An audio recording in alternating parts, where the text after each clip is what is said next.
Ebirah, Horror of the Deep came out in Japan in 1966 under the title Godzilla, Ebirah, Mothra, Big Duel in the South Seas. When it came to the United States release, it was just called Godzilla vs. the Sea Monster.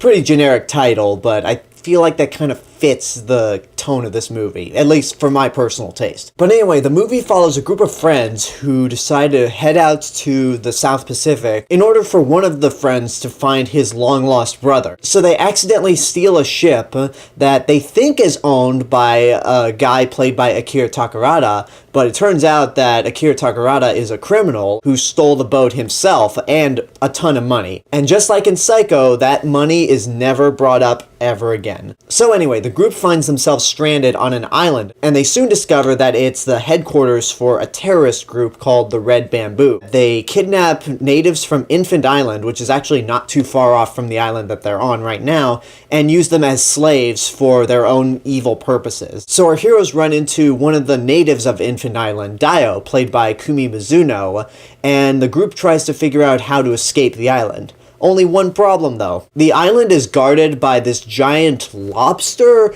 or crawfish, I think it's more a lobster, named Ebirah. It kills anyone who tries to leave the island, and it's pretty much a guard dog for the Red Bamboo, or guard lobster. So our heroes accidentally come across Godzilla, who is sleeping inside of the island, and they decide, you know what, let's wake up Godzilla, he can fight the sea monster, and he can be a big distraction for the Red Bamboo as we try to make our way off this island. Ebirah Horror of the Deep is a point in the Godzilla series when it started to really get on a B level in terms of filmmaking. This is the first Godzilla movie since Godzilla Raids Again not to be directed by Ishiro Honda, and this is the first Godzilla movie where the special effects are not directly directed by Eiji Tsuburaya, because at this point Eiji Tsuburaya was working on his own production company and had started Ultraman, and he was the special effects director for the movies that Ishiro Honda was actually working on at the time, War of the Gargantuas and King Kong Escapes. Tsuburaya just served as a supervisor whenever he had the time. And in the director's chair is Jun Fukuda, who's one of the other popular directors when it came to the Godzilla franchise in the original series, and you can clearly tell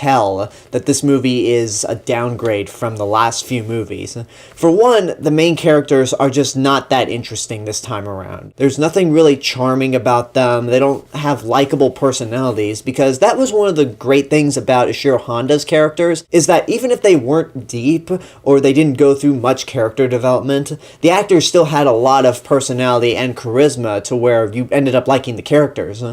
And in here, the only two people that you really care about are Akira Takarada and Kumi Mizuno, because they themselves still have enough charisma to make them likable characters. And with Kumi Mizuno, I mentioned that she plays one of the natives of Infant Island, and this kind of goes to show the difference between Jun Fukuda's female characters and Ishiro Honda's. Honda's are more strong-willed. Fukuda's are physically strong, which is not in itself a bad thing, but it doesn't make the characters as interesting as Honda's are. But again, both of these two actors, I would even say veterans of Toho science fiction, do the best they can with the material that they're given, and they're the best characters in the movie. Another thing that's worth pointing out is that the score is not done by Akira Ifukube this time around. Instead, it's Masato Sato, who did Godzilla Raids Again, but has since then gone on to be Akira Kurosawa's best composer, after the death of Kurosawa's original composer, Fumio Hayazaka, who did the score for Seven Samurai. But anyway, Masato Sato's score here is definitely a huge improvement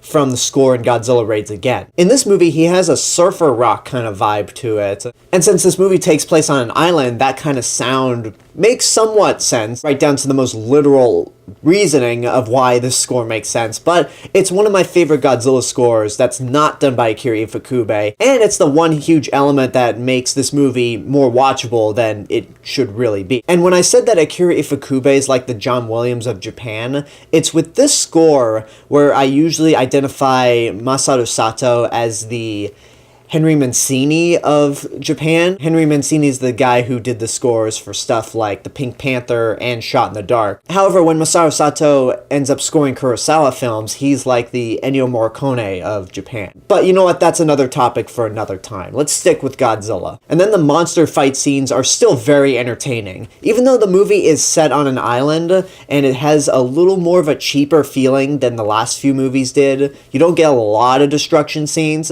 but you do get some interesting moments, like when Godzilla and Ebirah first fight each other. They play volleyball with a rock. They just throw a rock back and forth, or sometimes in Godzilla's case, he headbutts the rock towards Ebirah.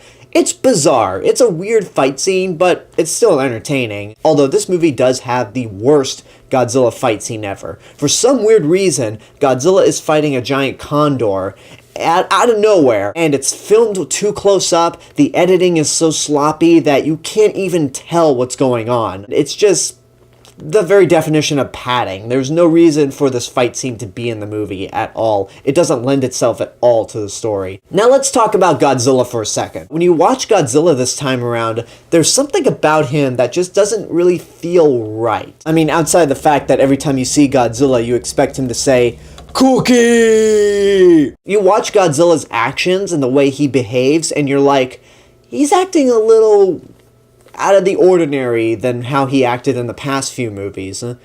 Well, what if I were to tell you that his role was originally written for King Kong? I may have mentioned this in some other Toho science fiction reviews, but this movie was actually originally going to be a co-production between Toho and Rankin Bass using the King Kong character. It was going to be called Operation Robinson Crusoe, King Kong vs. Ebirah, because Toho had the license to do one more Kong movie, and Rankin Bass at the same time was doing a King Kong cartoon, so they decided to just combine forces. So this movie was going to be literally what Ebirah Horror of the Deep ended up being, just swap out Godzilla with King Kong. Unfortunately, this movie never got made because Rankin Bass wanted Ishiro Honda to direct the film, but Toho wanted to give Jun Fukuda a shot at the franchise. So Rankin Bass bailed out of the project, but then a year later, Toho and Rankin Bass finally put aside their differences and made King Kong Escapes, which Ishiro Honda directed. And with this movie, they just decided to swap King Kong with Godzilla.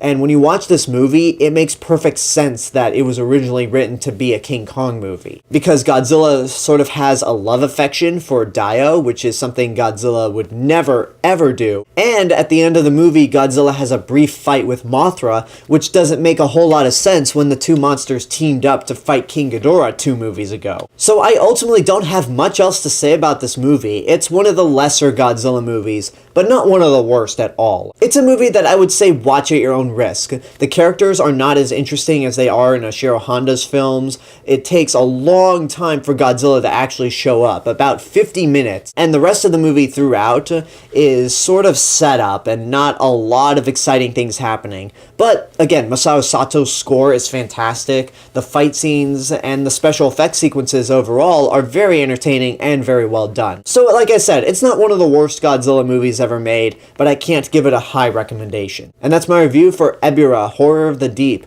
Tomorrow we're going to be looking at the second Godzilla movie from Jun Fukuda, and the second one in a row to take place on an island, Son of Godzilla, which I promise you was intended to be a Godzilla movie. So until tomorrow, I hope you enjoyed this review. Leave a comment down below and tell me what your thoughts are on the movie, if and when you've seen it.